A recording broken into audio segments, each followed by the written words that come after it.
Under the overcast sky of redwood pines, the gravel crunched beneath my boots as I stood alone, one hand clutching a worn leather keychain, the other buried in my coat pocket, trembling slightly. Before me stood a funeral home. Inside, my father's casket rested beneath a cascade of white lilies. And just outside, my brother-in-law Travis was grinning like he'd won the lottery. Because he had. Samuel Miller, my father, founder and CEO of Miller & Sons Construction, had built a multi-million-dollar empire from the ground up. He left behind an estate worth well over $200 million. But when the will was read, the name most frequently mentioned wasn't mine. It was Travis Monroe, my sister Angela's husband, a man who used to sweep floors at my dad's office. Now stood on the front steps flashing a Rolex, grinning like a king, surveying his newly claimed throne. He was officially named the majority shareholder, CEO, and executor of the estate, and me, all I got was an old beat-up 1995 Ford F-150. Seems fitting Travis had smirked, flipping his sunglasses onto his smug face. You always had a thing for being low maintenance. That truck suits you, Ethan. I didn't say a word, just stared at the key in my hand. The leather was cracked, the metal cold. I should have felt humiliated. But deep inside, somewhere below the sting and disbelief, I felt something else. A hum, a presence, a pull. Later that evening, with nothing else left to do, I got in the truck.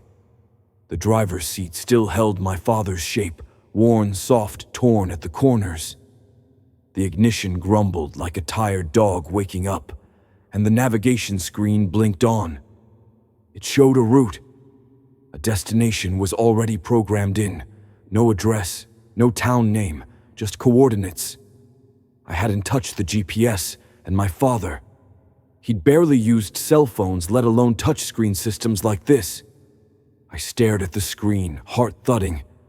Something in my gut said drive, so I did. Because maybe this old truck carried more than rusty bolts and worn-out tires. Maybe it carried truth. And as the trees of redwood pines blurred past me in the side mirrors, I realized this wasn't the end of a legacy. It was the beginning of a revelation. Saint to keep the peace. I was stunned. I didn't ask her to do that. But she always replied with, "I know you wouldn't. But someone has to bridge the silence." And then one day, the silence cracked. Angela called. She was crying. "Ethan, it's Dad. It's cancer. Stage 4. My hands went cold. I didn't ask what kind. It didn't matter. I submitted my resignation the next morning. No goodbye parties, no farewell emails. Just a quiet note on my classroom door: Mr. Miller had to leave. But he left behind 100 pages worth of belief in every one of you. Then I drove home, not to take over a company, not to demand apologies. I just wanted to be present, to try in the time we had left to become a son again. When I walked through the front door of my childhood home for the first time in 15 years, the air smelled like lemon oil and worn paper. Mom looked older, smaller somehow, but her eyes lit up. Dad was in the living room, gaunt, pale, but sitting upright, reading a folder of construction documents. He looked up, and for a brief second, I saw something flicker in his eyes. Shock, relief, regret. He didn't say a word. Neither did I. We didn't need to. I stayed. I cooked meals, drove him to appointments, managed his medications. I mowed the lawn, sat with him through chemo, held the bucket when he vomited, and sometimes just listened to the silence with him. He never apologized, not once. But sometimes when I tucked the blanket around his legs or helped him shave, he'd whisper a quiet, "Thanks, son." Those 2 words. They filled every empty space I'd carried for years. And then, on a cloudy Tuesday morning in September, he was gone. Mom, Angela, and I sat by his side when he took his last breath. The man who built towers now lay quiet, still, and human. And for the first time in my life, I realized he'd always loved me, just never out loud. Travis Monroe used to be someone I trusted. Back when he was just a foreman in my father's company, he was sharp, dependable, charismatic. The kind of guy who could fix a leaking pipe and quote Roosevelt in the same sentence. When he started dating my sister Angela, I was genuinely happy.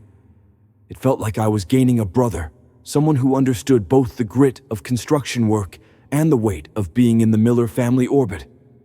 Before they got married, we used to talk late into the night on the porch, drinking cheap beer and sharing stories. He'd tell me about growing up poor in East Texas, about how much he admired my dad, about wanting to build something lasting. He even encouraged me to switch majors. "You've got a heart for kids, Ethan," he said once. "Let your old man chase concrete. You should chase meaning." It stuck with me. For years I thought he meant it. But when I came home to care for Dad, Travis wasn't the man I remembered. He barely looked me in the eye.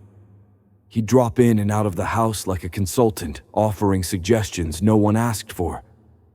Asking pointed questions about Dad's will, ignoring the silence in the room every time my father winced in pain. One night when we were alone in the hallway outside Dad's room, he cornered me. "You showed up real fast when you heard the old man was dying," he said, voice low and edged with sarcasm. Hoping to slide back into his good graces, I stared at him. "I came back because I love my father." Travis chuckled, a short, hollow sound. "Don't get sentimental now. You bailed on him 15 years ago. Don't pretend like you're some prodigal saint." His words stung, but it wasn't just what he said. It was how he said it. Cold, calculated, like a man rehearsing a courtroom defense before a crime had even happened. And then he leaned in. "You can take care of him all you want, Ethan. Help dress the wounds. Warm the soup, hold his hand, till the end. It won't change what's already been decided."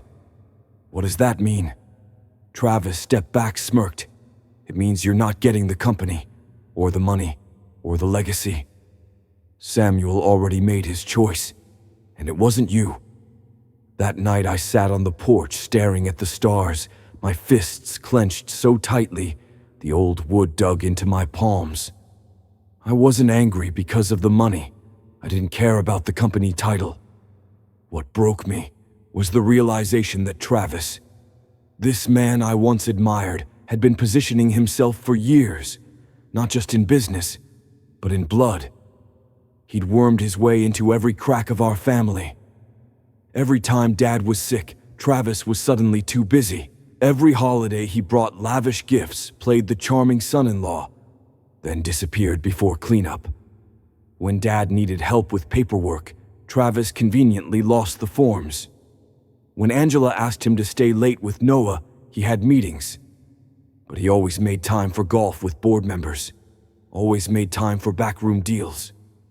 I started to watch him closely, how he talked to Mom patronizing but always with a smile, how he called the office his, how he looked at me like a ghost from the past trying to haunt his throne. And Angela, she'd changed too. She smiled less, laughed softer, nodded more even when her eyes disagreed. It hit me he hadn't just taken over Dad's role at the company. He'd tried to replace him everywhere. But here's the thing Travis never understood about me. I don't fight for power. I fight for people. And the more he revealed who he truly was, the more I knew this wasn't over. Not by a long shot. The old Ford rumbled beneath me like a restless memory. The kind you try to forget, but it keeps showing up in your dreams. I didn't know why I was following the GPS coordinates. They weren't tied to any address I recognized. No street name, no house number. Just a blue line on the map, stretching toward the edge of redwood pines and deep into the foothills. But something in my gut said go. So I did. The road narrowed after the first 40 minutes, pavement turning to gravel, gravel turning to dirt. Trees thickened around me like nature itself was trying to hide what lay ahead. Finally, I saw it. Tucked between two pines older than the town itself, stood a small wooden cabin. No mailbox, no electricity pole, Just a front porch, a rocking chair, and faded white paint peeling like pages from an old journal. I stepped out of the truck, heart pounding. This wasn't just off the grid. It was forgotten. As I approached the porch, the door creaked open. And there she was. "Ethan," my mother whispered, voice catching in her throat. "I've been waiting." I froze. "Mom, what are you doing here? How did this place end up in Dad's truck?"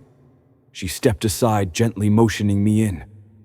Her hands trembled as they reached for the teapot, already warming on the wood-burning stove. "This was your father's hideaway," she said quietly. "He bought it years ago. Said every man needs a place where the world can't follow." I looked around. The interior was simple. 2 chairs, a handmade bookshelf filled with war novels and blueprints, a lantern on the table, and a photo of Mom and Dad from their younger days. Smiling with sunburnt cheeks. "You never told me about this," I said. "Because it wasn't for everyone. It was his quiet space. But he wanted you to have it when the time was right." She reached into a drawer and pulled out a thick, weathered envelope. My name was written across the front in his sharp, familiar handwriting. I hesitated, then opened it. Inside was a letter. A real letter. Ink faded slightly, but every word sharp like his voice never left it. "Ethan, I know I didn't say this enough. Maybe I never did. But I've always been proud of you." The words hit me like a train. "You walked your own path even when it broke my heart. I confused control with protection, and I'm sorry." I read each sentence like a man clinging to a lifeline. He spoke of his regrets, his pride, how he watched me from afar through Angela's updates and was secretly grateful every time she told him I was doing well. Then near the end came the part I never expected. I had my doubts about Travis. I saw his ambition. But I was tired, and I thought maybe someone like him could carry the weight when I no longer could. Still, I couldn't give him everything. That's why I left something with your mother. My hands began to shake. Mom reached beneath the floorboard and pulled out a metal lockbox. Inside, bank books, titles, certificates, accounts, properties, stocks. All in her name, all untouched, all real. "I've kept this safe," she said, voice steady now. "He gave it to me before he passed, not to protect it from you, but from Travis, so that you and Angela would never be left with nothing." I couldn't breathe. It wasn't about the money. It never had been. It was the truth behind it. He did see me. He did love me. He just didn't know how to say it out loud. Mom placed a hand on mine. "He trusted you to know what to do with it. He trusted your heart, more than anyone else's." I sat there in silence, overwhelmed. The smell of pine sap drifted through the open window. A jaybird chirped outside like it had been listening the whole time. And in that quiet, sacred space, I felt something I hadn't felt in years. Not justice, not victory. Peace. I didn't leave the cabin that night. I stayed by the fireplace, reading the letter again and again, like a child memorizing the sound of their father's voice. But this time, it wasn't guilt sitting in my chest. It was clarity. Dad didn't hand me a throne. He handed me a weapon, not of violence, but of truth and timing. And now that I knew the full picture, I understood what I had to do. Travis Monroe thought he had won, thought the board would fall in line like dominoes, too afraid or too loyal to speak out. What he didn't know was, most of them were only still around because of Dad, not because of him. So I started small, quiet. I met privately with the 4 executives my father trusted, most men and women who'd stood by his side for decades. People who knew what loyalty really looked like, and who'd been quietly watching Travis wreck the company from the inside out. I didn't pitch a coup. I told the truth. I told them about Dad's real intentions. I showed them the letter, the accounts, the lockbox. The fact that legally Travis had no access to half of what he thought he controlled. And morally, even less. They listened. At first there was hesitation. "You haven't worked a single day in the company, Ethan." "I know. You walked away. I had to. But why now?" I looked them in the eye. "Because he's burning everything my father built. Not just the business, the soul of it." Silence followed, then nods. Slow, deliberate solidarity. Within 2 weeks, I acquired a controlling interest, partly through the silent stock Mom had kept hidden, partly through buyouts made possible by the assets Dad left us. Every share mattered. Every move had to be perfect. Because if Travis even sensed what I was doing, he'd strike first. Angela helped too, not directly, but in the way she started asking questions at dinner, the way she encouraged me to stay longer at the house, the way she stopped covering for Travis's absence, and let the silence speak for itself. I kept up the facade. To Travis, I was still the washed-up schoolteacher driving Dad's old truck. To the world, I was grieving, but in the shadows, I was rebuilding a legacy. Brick by brick, vote by vote, trust by trust. When everything was ready, I contacted the board for a special session. No press, no grandstanding, just a single line on the agenda: leadership review. Urgent. It was time to flip the script. Because Travis may have had Dad's desk, Dad's office, Dad's name on the building, but I had the truth and the will to use it. The morning of the board meeting, Redwood Pines was unusually still, almost like the town knew something was about to break. Travis arrived in his usual swagger, black BMW tailored suit, Bluetooth headset still in his ear, like he was too important to breathe unassisted. He barely looked at the receptionist as he strutted into the glass tower that bore our family name. Except, it wasn't his name. Not really. He walked into the boardroom like a king returning from battle, and found me already sitting at the head of the table. "What the hell are you doing here?" he barked, eyes narrowing. "Get him out of my seat." Nobody moved. I folded my hands calmly. "You're in the wrong room, Travis." He let out a bitter laugh. "You've lost your mind." I nodded toward the folder in front of him. "You might want to read those first." He opened the file. His face tightened as his eyes scanned the pages. Minutes from the emergency shareholder vote, signed affidavits, documentation of my controlling interest, and his formal termination. "What is this?" he demanded, voice cracking. "This," I said softly, "is your exit." He stood, frozen papers trembling in his hands. "You think this'll hold up? You think you can just erase me?" "No," I replied, rising from the chair. "You erased yourself. One shady contract, one misused company car, one stolen line item at a time." The silence was suffocating. "Go ahead. Call your lawyers. Challenge it. But the board's unanimous. You're done." His lips parted, but no words came. Just a faint twitch, like a man watching his reflection shatter. And then the final blow. I slid a second folder across the table. "What's this?" he muttered. "Proof of personal misuse of company funds, appliances, travel. Leasing deals under your name billed to the company. You didn't even bother to cover your tracks. How the hell did you—" I didn't answer, didn't need to. He knew.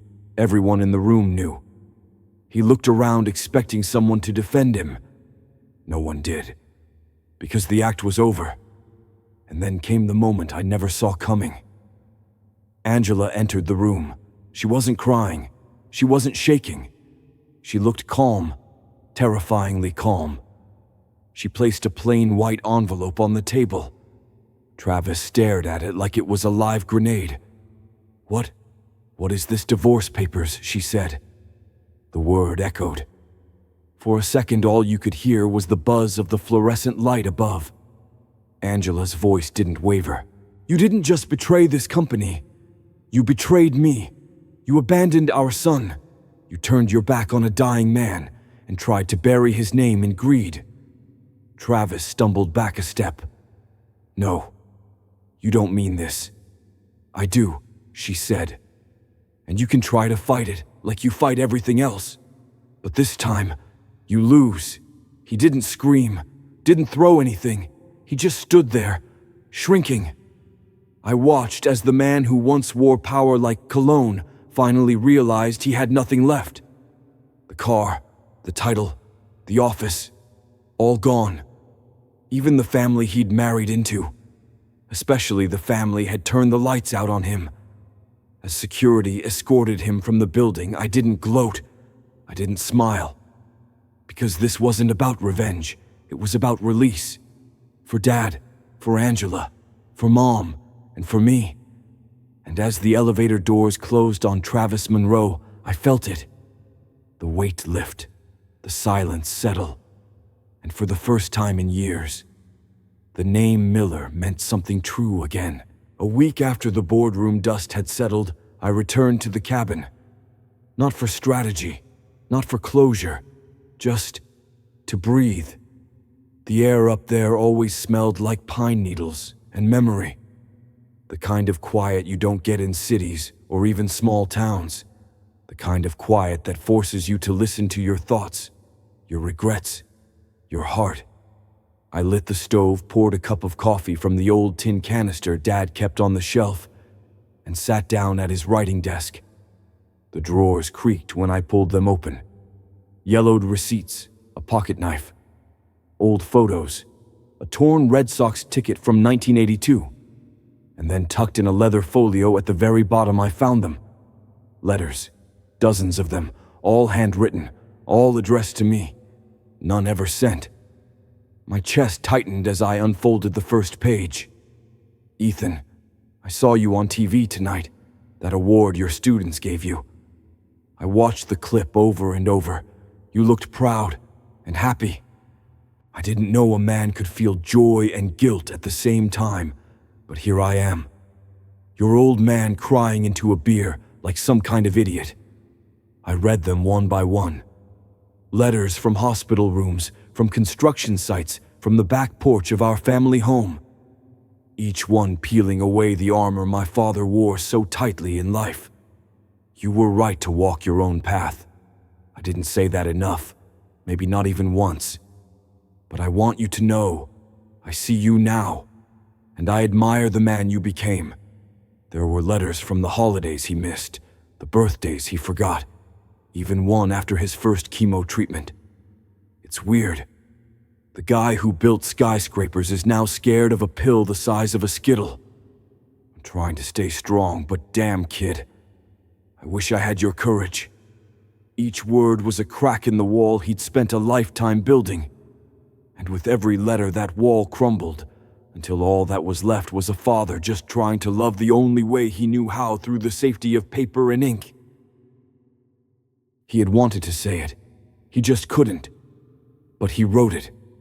Again, and again, and again. I stayed up all night at that desk reading until the sun rose, chasing the ghost of a man who had finally let his guard down. And somewhere between page 17 and page 33, I forgave him, not because he'd asked, but because I finally understood. Love doesn't always speak loud. Sometimes it writes in whispers and hides in drawers, waiting to be found by the right hands at the right time. The sun was barely up when my phone buzzed. It was a video call from Noah, Angela's son, my nephew. 10 years old and already sharper than most adults I know. I answered with a sleepy smile. Hey, kiddo. What's up? Shouldn't you be getting ready for school? He looked serious. Too serious for a boy in a Pokemon t-shirt holding a half-eaten waffle. Uncle Ethan, he said, eyes squinting. Did you really kick Uncle Travis out of the company? I blinked. Well, I didn't kick him out.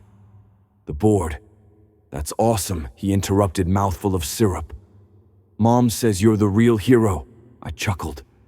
She said that, huh? She also said you're the smartest Miller. even smarter than Grandpa was. Is that true? I paused.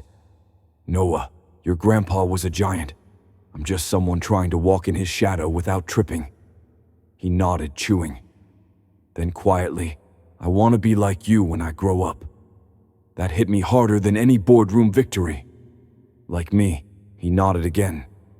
I thought I wanted to be a CEO, wear suits, say cool stuff in meetings. But now I think I want to be a teacher, like you used to be. I leaned back in my chair, heart tight. Why's that? Because teachers help people, and you help people. You helped Mom smile again.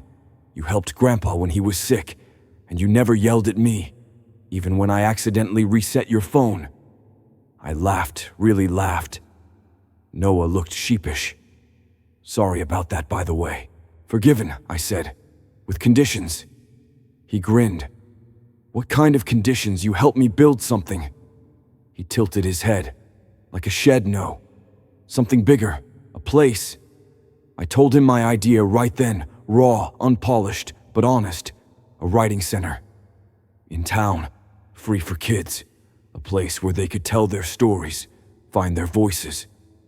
Speak the words their families didn't always know how to say. A place where no letter would ever go unread again.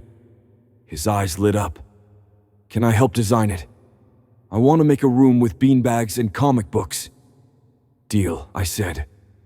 And waffles. Definitely waffles. We ended the call with a fist bump through the screen. And as I sat there, phone still warm in my hand, I realized something.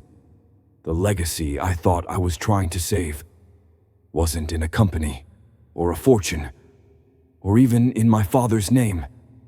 It was in a 10-year-old kid who still believed that kindness was strength, and that one quiet man driving an old truck and reading old letters could still change the world one story at a time. These days, life feels still. Not the heavy kind of stillness that used to haunt me, but the kind that settles after a long storm when the windows stop rattling and you can finally hear your own breath again. The Miller house, our old home, feels warmer now, not because we changed the furniture, but because we stopped carrying around silence like a second skin. Angela laughs more. Real laughter. The kind that fills a room and makes the floor feel less heavy. She paints again like she used to in college, before deadlines and disappointment dulled her spirit. Sometimes I'll catch her humming to herself in the kitchen while Noah does homework at the table. Mom still keeps busy. She tends the garden like it's a cathedral, talking to the tomatoes like they're grandchildren. She walks a little slower, but there's peace in her steps now, like she's no longer carrying the weight of things unspoken. As for me, I teach again, not in a classroom with desks and bells and test scores, but in that little cabin, the one Dad left behind. We turned it into something new, the Miller Story House. Kids come from all over town, some shy, some loud, some still figuring out who they are. We give them pencils and paper and permission. Permission to write about whatever hurts, whatever heals, whatever makes them feel seen. We don't grade, we don't judge, we just listen. Because sometimes that's all anyone ever really needed. Some afternoons Noah comes in after school, backpack dragging ideas buzzing in his head. He's writing a comic series about a retired construction worker who secretly builds playgrounds for kids without telling anyone. He says it's totally fictional. I believe him. Mostly. And when the day winds down, when the kids head home and the sun folds itself behind the pines, I sit on the porch with a mug of black coffee and look out at the gravel road. The same one Dad used to drive down. And I wonder, did he know? Did he plan it this way? Did he know that a truck, a cabin, a locked drawer full of letters would be the pieces I needed to find my way back, not just to him, but to myself? Maybe. Or maybe life just has a strange way of leaving us clues, disguised as burdens. Either way, I'm not angry anymore.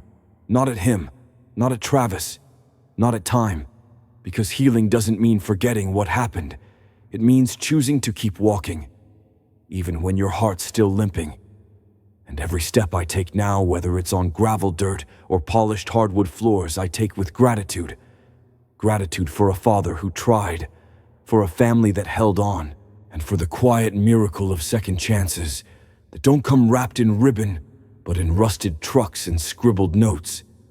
We're not perfect, but we're whole, and that's more than enough. If there's one thing this journey taught me, it's that the loudest kind of love is often the one that never says a word. My father didn't teach me through lectures or long hugs. He taught me through silence, through the grind of his work boots on concrete, through the way he handed over a mug of coffee without ever looking up, through a cabin no one knew about, filled with letters he never had the courage to send. Love isn't always eloquent. Sometimes it's awkward, it's messy. It shows up late wearing old flannel, carrying nothing but guilt and hope. But it's still love, and it still counts. I learned that legacy isn't what we leave behind in bank accounts or boardrooms. It's in the values that echo long after we're gone. It's in the quiet generosity, the handwritten notes, the way someone says, "I believe in you," without needing to say it out loud. I learned that people don't need to be perfect to be forgiven, that some people change for the worse, and some find their redemption in the smallest acts of grace. And I learned that healing isn't linear. It comes in waves, slow and unpredictable. One day you're laughing at a joke you thought you'd forgotten, the next you're crying over a letter you never expected to read. But it comes. It always comes. To anyone holding on to bitterness, let it go. To anyone waiting for an apology that may never come, write your own peace. To anyone afraid to chase what sets your soul on fire, start walking. Even if it's alone. Especially if it's alone. Because strength doesn't always roar. Sometimes it's the whisper that says, "Try again tomorrow." So build your life with care. Love out loud when you can, and in quiet ways when you can't. And never underestimate the power of a single act of truth, even if it begins in the driver's seat of a rusted old truck, headed toward nowhere on a map, but somewhere in your soul.